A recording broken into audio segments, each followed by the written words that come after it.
وہ وزیر قانون جو ہے نا وہ بھائی وہ قانون اس کو آنا چاہیے. میں تو حیران ہوتا ہوں یار. انہوں نے تو قاضی صاحب کا پیغام دیا کہ قاضی صاحب میں انٹرسٹڈ نہیں ہے. اچھا تو جسٹس قاضی فائز عیسیٰ صاحب نے کوئی ایسا سٹیٹمنٹ دیا؟ لوگ تو بیٹھے باتیں کر رہے ہیں ان کے بارے میں, اور انہیں جاگنا چاہیے. انہیں اس ملک میں آئین اور قانون کی حکمرانی قائم کرنی چاہیے. ان کا نوٹیفیکیشن 3 مہینے پہلے ہو گیا تھا. تقریباً 3.5 مجھے یہ بتائیں انہوں نے آگر کیوں نہیں کہا پبلکلی کہ نہیں میں کسی ایکسٹینشن میں انٹرسٹڈ نہیں ہوں, میں چاہتا ہوں ملک میں آئین اور قانون بڑھے. ان پہ الزامات آ رہے ہیں, جو کچھ ہو رہا ہے آج سمجھ آ رہی ہے لوگوں کو. وکلا یہ عام بات کر رہے ہیں کہ جسٹس قاضی فائز عیسیٰ کو پرسن اسپیسیفک وہ اپنے لیے کچھ چاہتے ہیں نظام. اب اور کس لیے ہو رہی ہیں مجھے کیا پوچھتے ہیں آپ؟ اب دیکھیں نا وجہ, ذرا وجہ سمجھیے گا. ویسے انہوں نے سبق نہیں سیکھنا, کہاں سے بلا اور بنگلہ دیش سے بھائی. وہاں بھی ایک حسینہ واجد تھی, یہاں ایک مریم صفدر ہے, اس کے والد کا کیا حال ہوا, اس کے والد کا کیا حال ہوا. یہاں بھی خدا را ہوش کے ناخن لیں نواز شریف صاحب. آپ کیا چاہتے ہیں یہ ملک نواز شریف تو وزیر اعظم بھی نہیں ہے, ان کی حکومت بھی, ان کی جماعت کی حکومت ضرور ہے لیکن ان کا تو سرکاری عہدے پر ہی نہیں ہے.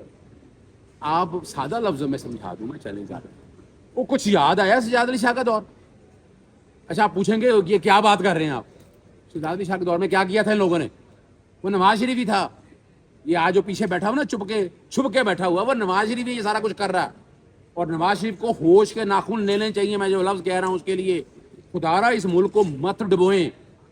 اس وقت حالات کچھ اور تھے.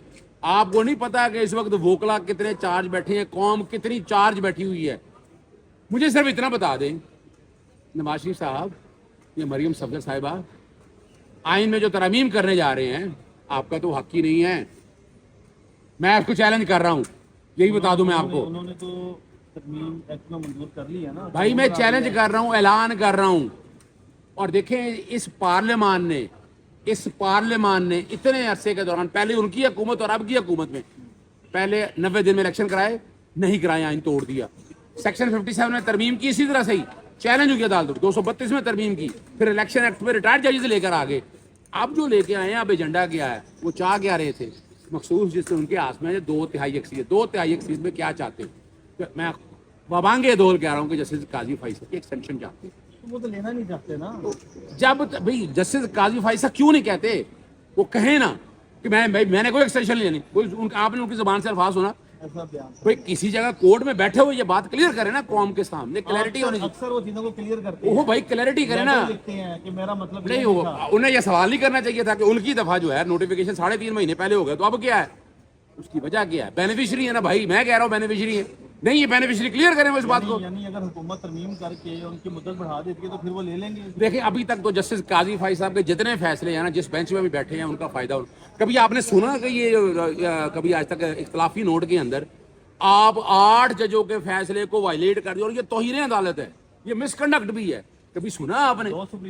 وہ یعنی اور کیا ہو رہا ہے یہاں پر اب ایک کانسیپٹ دیا جا رہا ہے 2 سپریم کورٹ. خدا را مت ڈیوائیڈ کریں سپریم کورٹ کو, ہماری عدالتوں کو مت تقسیم کریں. جسٹس منصور علی شاہ سے کیا خوف ہے؟ دیکھیں جسٹس سعید منصور علی شاہ سے خوف اس بات بہت کھلے دل کے اور آدمی بڑی ہیں زبردست, اور میرے بڑے اختلافات ہیں. میں آپ بتاؤں میرے ان سے بڑے اختلافات رہے ہیں, میں یہ کہوں کہ نہیں, لیکن وہ اصولوں پہ چلنے والے آدمی ہیں. یہ میں بتا دوں آپ کو, مجھے اگر فیصلے گنانا شروع کریں میں ایک ایک فیصلے پہ کمنٹ کر دوں گا. اور یہ میں ایک بات بتا دوں, جو فیصلہ سمجھنے کے لیے یہ ذرا ضروری ہے اشفاق صاحب, ری رائٹنگ آف دی کانسٹیٹیوشن کہتے ہیں. آج میں چیلنج کر رہا ہوں, آپ اس در و دیوار میں موجود تھے, یہ اوپر کمرہ تھا جس سے جواد حسن یاد ہے, انہوں نے پابند کی تھی ہر ایک چیز کو. کیا ہوا تھا حلف لینے کے یاد آ گیا آپ کو. اب آئین میں کہاں لکھا ہوا تھا؟ آئین میں کہیں لکھا ہوا تھا حلف لینا ہے صدر نے, گورنر کے علاوہ اسپیکر نے.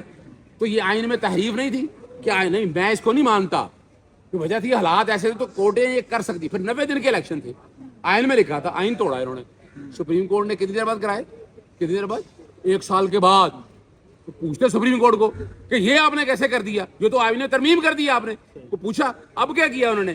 ایک اور بات بتا دوں آپ کے سامنے, ایک بات اور بتا دوں آپ کے سامنے, یاد رکھیے گا, آپ کو وہ بھی دن یاد ہوگا.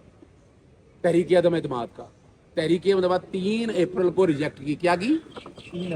ریجیکٹ کی. سپریم کورٹ نے اس وقت بھی خیال ہے 7 اپریل کو کہا کہ آپ گھڑیاں پیچھے لے جائیں. 9 اپریل یاد آیا نا, 9 اپریل